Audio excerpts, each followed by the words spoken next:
sign, Aquarius, Gemini, and Libra. Kumusta po kayo guys? Okay, so ear sign, paalala lang po na ang reading natin ay general reading lamang, no? So, maaari po kayo guys makarelate, maaari rin naman pong hindi. Kaya gawing gabay lamang. Okay, so tingnan po natin ano po ang inyong gabay. Kapalaran, ear sign, Aquarius, Gemini, Libra.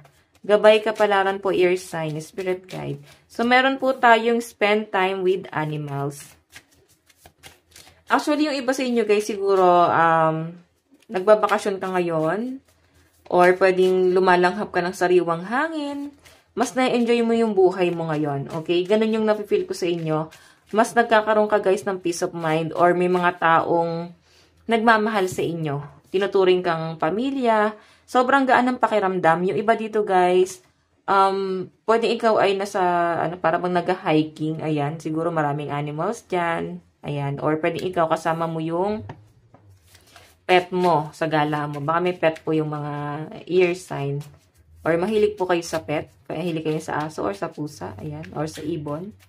Ayan. So, tignan pa natin. So, meron po tayo guys, massage. Ayan. May mga masasakit na kayong nararamdaman sa sarili mo.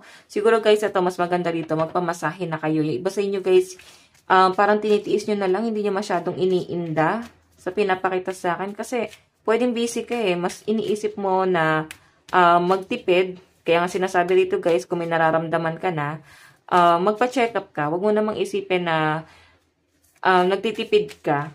Okay? Kasi iniisip mo yung gastos eh. Tinitipid mo yung health mo. Tapos sa ibang tao mapagbigay ka. Diba? So alagaan mo rin yung health mo. Okay? So tingnan po natin guys. Meron po tayong pleasure. Ayan. Yung iba sa inyo guys, maaaring may magpapa-check up siguro patungkol guys sa inyong sa pagbubuntis siguro. Ayan, yung iba sa inyo guys na nagpaplano rito na bumuo na ng pamilya. Ayan, or yung iba naman dito guys na baka magpapa-OB kayo. Ayan, baka ito ipapa-check up nyo guys, no. Parang nagpa-family planning na kayo ng person mo guys. Okay, so guys, ang lucky number mo is 48, 34, and 40. Okay, so tignan pa po natin. Ano pa po ang ipapakita?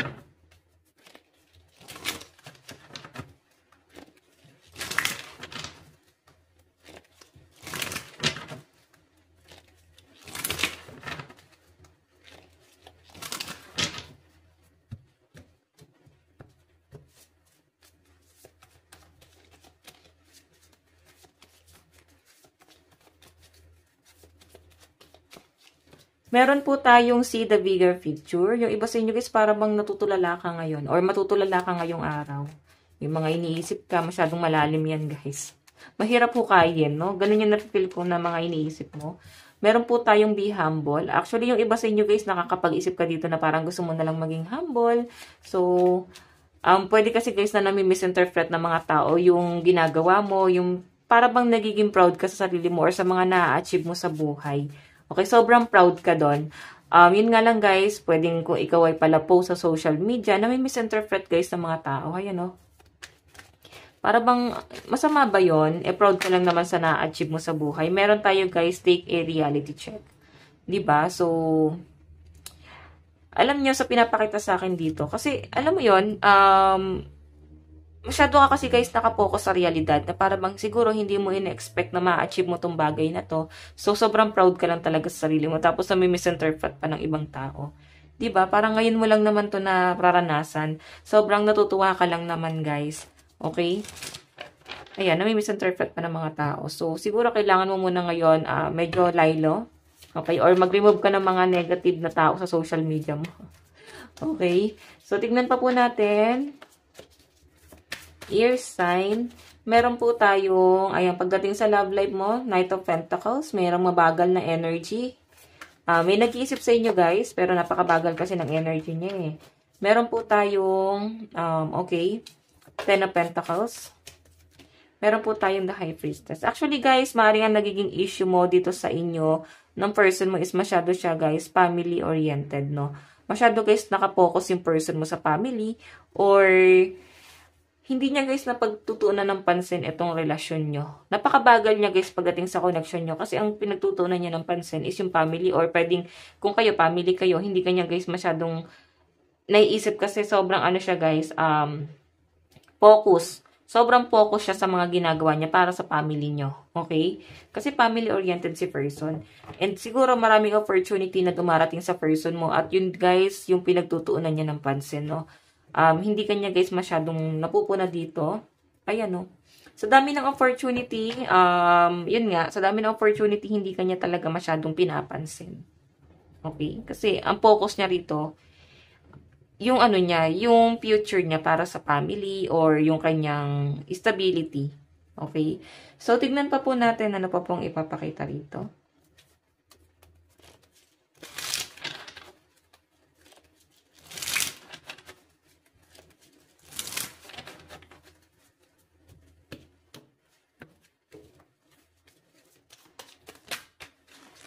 Meron po tayong Knight of Coins, diba?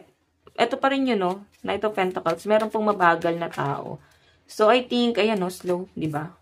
Mabagal yung energy niya, guys. Nakakita ko ba yung salitang responsible? Kasi, focus yung energy niya sa family. Sobrang, ano to, guys. Alam niya kasi yung sense of responsibility niya sa family. So, kaya siya mabagal. Mas inuuna niya, guys, yung responsibility niya sa family kaysa sa connection niyang dalawa. Okay? So, tignan natin. Ear sign. Meron po tayong Queen of Swords. Nakikita ko naman dito, guys, parang ino-open naman niya sa inyo, guys, yung mga plano niya sa buhay. Sobrang open naman si person.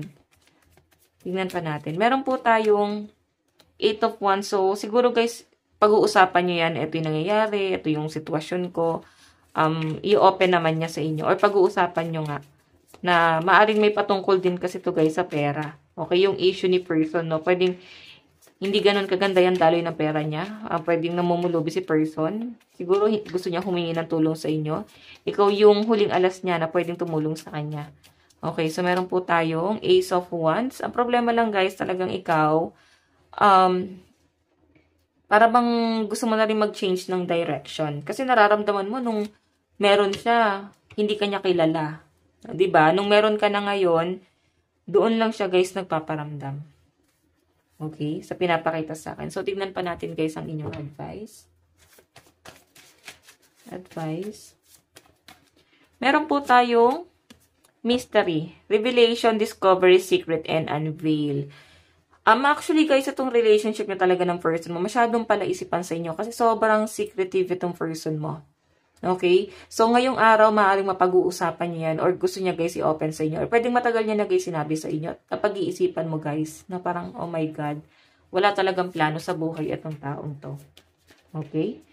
So, ayan guys, ito lang po ang inyong mensahe. Maraming salamat po hanggang sa muli. God bless and love you all. Thank you!